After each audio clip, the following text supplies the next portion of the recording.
Hello friends, இன்றைக்கி நம்ம cabbage அதாவது முட்டைக்கோஸில் நம்ம ரெகுலராக பண்ணுற மாதிரி ஒரு சிம்பிளான பொரியல் பார்க்கலாம். முட்டைக்கோஸ் நம்ம எல்லாருக்கும் தெரியும், இது க்ரூசிஃபரஸ் டைப், அதாவது ஒரு லீஃபி வெஜிடபிள். இந்த முட்டைக்கோஸில் நிறைய கலர்ஸ் அண்ட் வேரியேஷன்ஸ் இருக்குது. இந்த ஃபர்ஸ்ட் ஒன் பார்த்தீங்கன்னா லெஃப்ட்லேருந்து நமக்கு ரெகுலராக கிடைக்கக்கூடியது, நடுவில் இருக்கிறது இன்னும் கொஞ்சம் சுருக்கமான லீவ்ஸோடு இருக்கிறது, லாஸ்டில் இருக்கிறது பர்பிள் வெரைட்டி. இப்போ லார்ஜ் ஸ்கேலில் பிளான்டேஷனில் ரெகுலர் க்ரீன் முட்டைக்கோஸு இப்படி தான் விளையும். அதே மாதிரி இது பர்பிள் கேபேஜோட பிளான்டேஷன். முட்டைக்கோஸில் பார்த்தீங்கன்னா நிறைய ஹெல்த் பெனிஃபிட்ஸ் இருக்குங்க.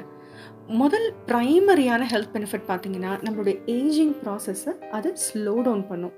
அதே மாதிரி இது இன்டெஸ்டைன்ஸ்க்கு ரொம்ப நல்லது. இன்னும் முக்கியமாக இதில் கால்சியம் நிறைய இருக்குது. இது பார்த்தீங்கன்னா கேபேஜ்லேயே ஆர்னமெண்டல் கேபேஜஸ், அதாவது டெக்கரேஷன் பர்பஸஸ்க்காக மட்டுமே யூஸ் பண்ணுறது. தியரட்டிக்கலாக இந்த கேபேஜை நம்ம சாப்பிடலாம், பட் இது ரொம்ப கசப்புத்தன்மை நிறைந்ததாக இருக்கும். பட் டெக்கரேஷன் பர்பஸஸ்க்கு ரொம்பவே பியூட்டிஃபுல்லாக இருக்கும். இப்போ நம்ம ரெசிபிக்கு போயிடலாம். ஒரு 400 கிராம் அளவுக்கு கேபேஜ் எடுத்துக்கலாம். ஒரு பெரிய வெங்காயம் இதுக்கு தேவைப்படும். இப்போ நம்ம கேபேஜை ஒத்து போல நூடுல்ஸ் மாதிரி மெலிஸாக நறுக்கிக்க போகிறோம். அதுக்கு ஒரு ஹாஃப் கேபேஜ் நீங்கள் கட் பண்ணி எடுத்துருப்பீங்க. அதை இந்த மாதிரி ஈவன் பீசஸாக கட் பண்ணிவிட்டு ஒவ்வொரு பீசஸையும் இண்டிவிஜுவலாக இந்த மாதிரி எவ்வளோ மெலிஸாக நறுக்க முடியுமோ நறுக்கிக்கோங்க.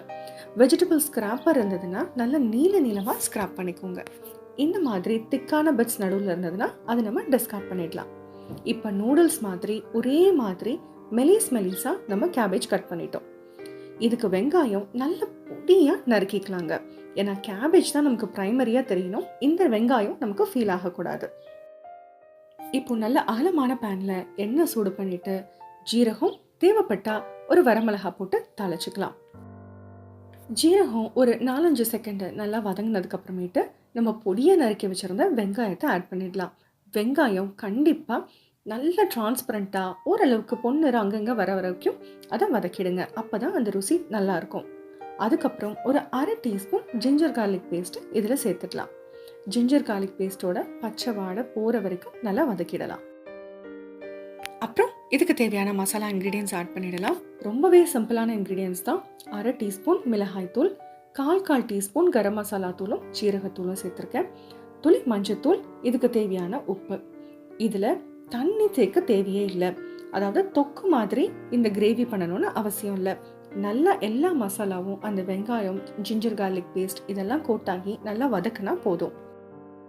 தேவைப்பட்டால் லேசாக தண்ணி தெளிச்சுக்கோங்க, அது போதும். நிறைய தண்ணி சேர்க்க தேவையில்லை. இப்போ நம்ம மெலிஸாக கட் பண்ணி வச்சுருந்த கேபேஜை ஆட் பண்ணிடலாம். இந்த ப்ரிப்பரேஷன் ஃபுல்லத்துக்குமே நம்ம தண்ணி சேர்க்க போகிறதே இல்லைங்க. நம்மளுடைய அந்த வெங்காயம் அந்த மசாலாவோட இந்த கேபேஜ் நல்லா வதங்க அது அருமையான ஒரு அரோமாவோட சூப்பராக குக் ஆகிடும். குக் ஆகும்போதே ஒரு 2-3 நிமிஷத்துக்கு ஒரு தடவை கிண்டி விட்டுட்டே இருங்க. அப்போது உங்களுக்கு இந்த கேபேஜ் முதல்ல இருந்த அளவோட நல்லா சுருங்கி இந்த மாதிரி ரெடியூஸ் ஆகிறது தெரியும். நீங்கள் சால்ட் ஆட் பண்ணும்போது கூட இந்த மாதிரி நல்லா ரெடியூஸ் ஆனதுக்கு அப்புறமேட்டு ஆட் பண்ணிங்கன்னா நீங்கள் எவ்வளோ சால்ட் ஆட் பண்ணுன்றத கரெக்டாக ஆட் பண்ணிடுவீங்க. அவ்வளவே தாங்க. மீடியம் ஃப்ளேமில் குக் பண்ணுங்கள். கண்டென்ட் நல்லா சுருங்கி வந்ததுக்கு அப்புறமேட்டு சிம்மில் வச்சு குக் பண்ணுங்கள். உங்களுக்கு தேவையான கன்சிஸ்டன்சி வர வரைக்கும் நல்லா குக் பண்ணுங்கள். இது ரொம்பவே சாஃப்டாக ரொம்ப அருமையாக எல்லா விதமான ரைஸ்க்கும் ஒரு நல்ல காம்பினேஷனாக இருக்கும்.